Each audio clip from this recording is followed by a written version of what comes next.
Hey guys, how are you doing? Well, today I'm back with a video, and this time the topic is a bit deep. Sometimes it so happens that you get struck by some questions, and when you do so, you try to find answers. And that's exactly what I did. A question came in my mind, and I went on the discovery of the answer to it, which I'm still on. But I feel that it'll be good if I can share my thoughts and ideas upon this question with all my lovely friends like you. So, the question that came to my mind was very easy as well as very complicated. It's a double edged sword, you see. So, the question was, how can I remain happy? Very simple. How can I remain happy? Now, this word I means how we as mankind, as a community, can stay happy in our life no matter what happens. That's the clause, no matter what happens. So, first, let us try to understand what is our definition of being happy. This is what I thought about when I got this question. So, our definition of happy crops from the idea that first and foremost, there is a want, a desire that stems up from the heart. And then, to fulfill this desire, we as human beings go here and there to find the right solution to it so that our desire can be satisfied. Right? To take a simple example, I want to buy a shirt. Now, this is a very simple desire, right? Now, when this desire comes up, what I want to do is I want to satisfy this desire. So, I go shopping, I go to different shops, I select some shirts, try it out, and then finally buy it. Now, at this juncture, when I actually buy the shirt, there is a momentary period of something that we call as happiness. Right? When you shop, you are literally happy. Yeah? But do note that it is a momentary period of happiness. And during that momentary period of happiness, the graph of emotion goes up like this, then stays there for a while, and then slowly and gradually drops down. And back to square one with a new desire. Well, this is a vicious cycle that keeps on repeating itself, and every time the object of desire changes. The only thing that remains common is the vicious cycle of desire and fulfillment. Desire and fulfillment. It's a vicious cycle, continuously repeating itself. The thing that changes, of course, is the object of desire. I may desire a shirt, I may desire a car, I may desire a big home, I may desire a lovely vacation, right? So the object of desire keeps on changing, but my intrinsic drive to have a desire and then fulfill it keeps on going. And this is our definition, our mankind's definition of happiness, right? But then there is a flaw in this. If you observe closely, when your desire is fulfilled and then there is a momentary period of happiness, and then when the graph goes down, what happens at that point in time? You again come back to the neutral gear, right? And then what? You start with another desire.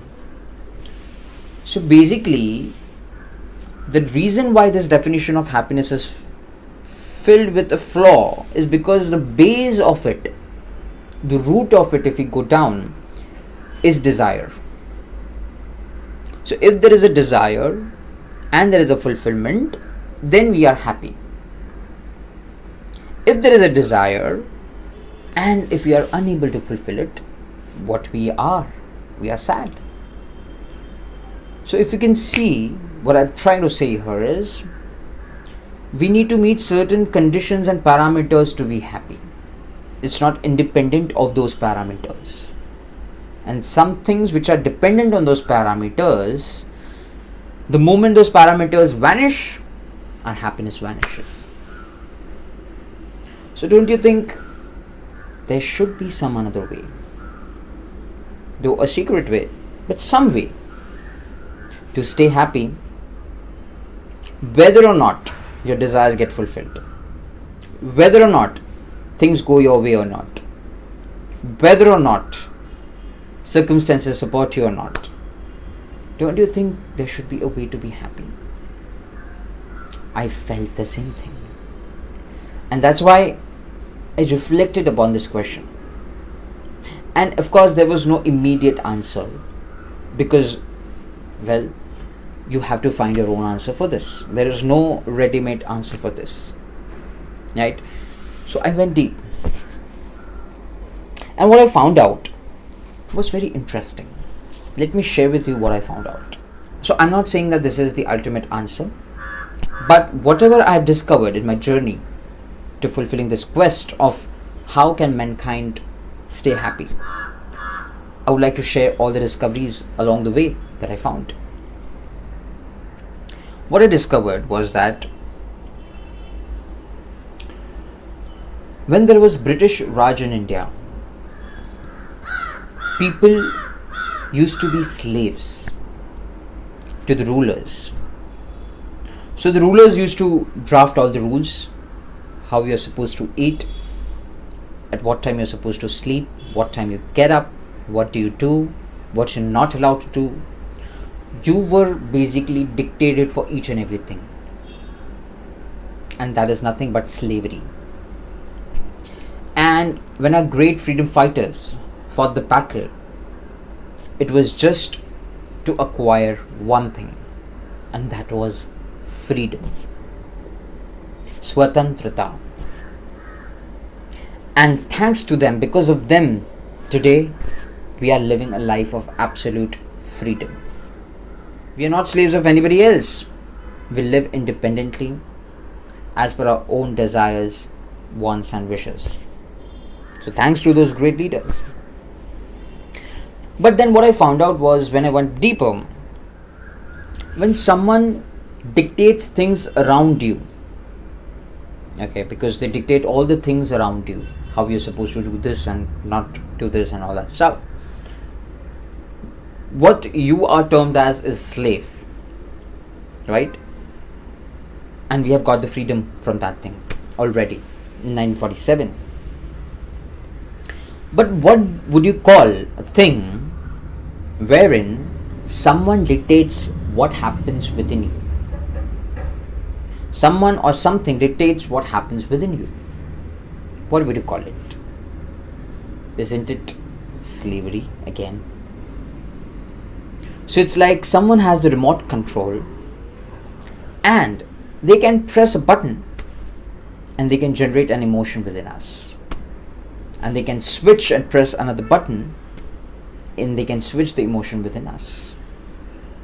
So up till now, what we used to consider slavery was someone dominating us and telling us what to do around our life.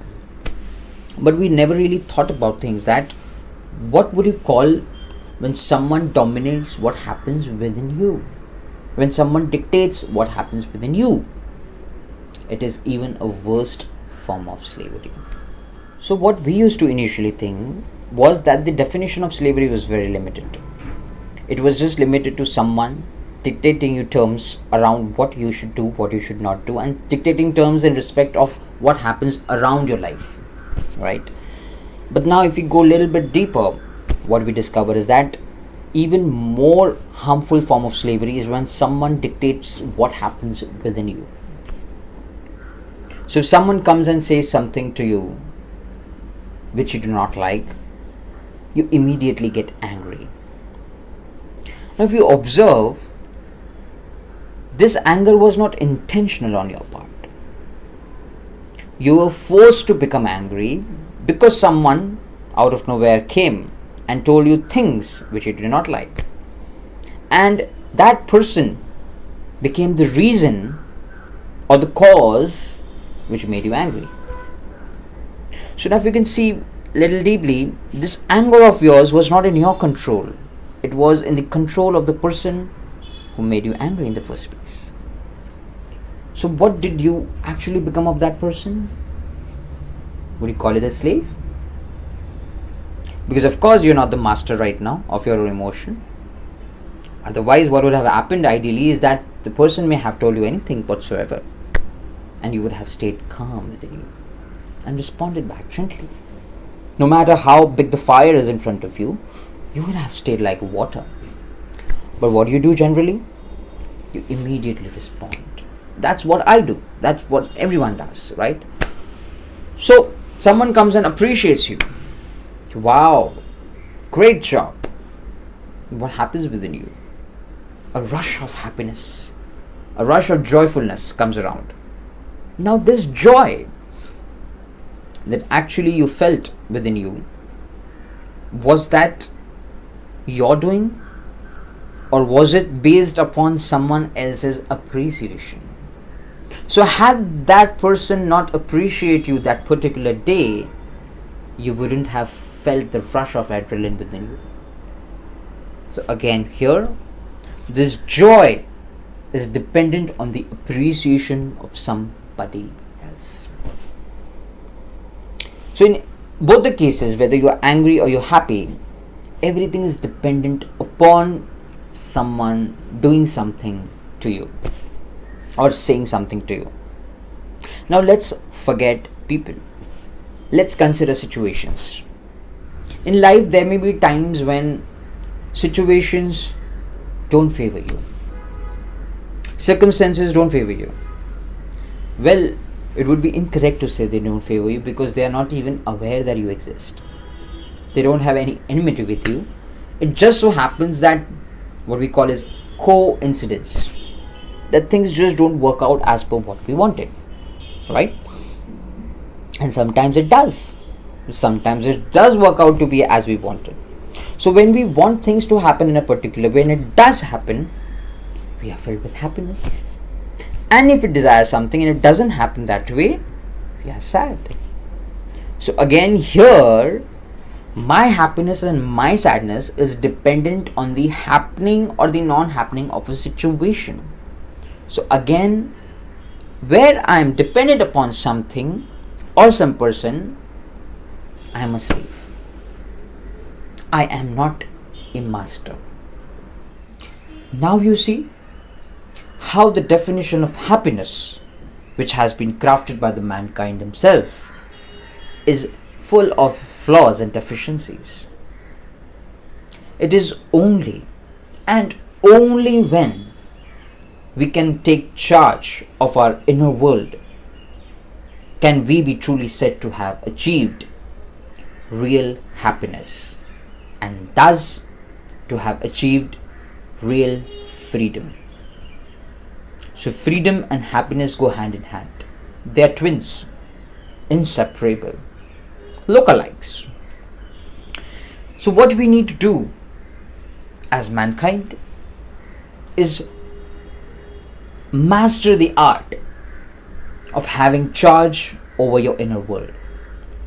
Because in the outer world, things will definitely not always go as per your desire. Not possible. There are approximately more than 100 billion people on this earth. And if our definition of happiness implies that our desires need to be fulfilled, can you just imagine 100 billion people having different desires, most of them conflicting with each other? How would this planet survive? So it is definitely not always possible for things to go as per your way. So this outer world is not within your control. But what is within your control is your inner self, your inner world. So once that we have discovered the secret key to happiness, why don't we take charge of what is rightfully ours, our inner world, and not be slave to any person or situation. Well, these were some of the thoughts which I came across on my quest to find a right answer to this very deep and complicated question of how can we as mankind be happy.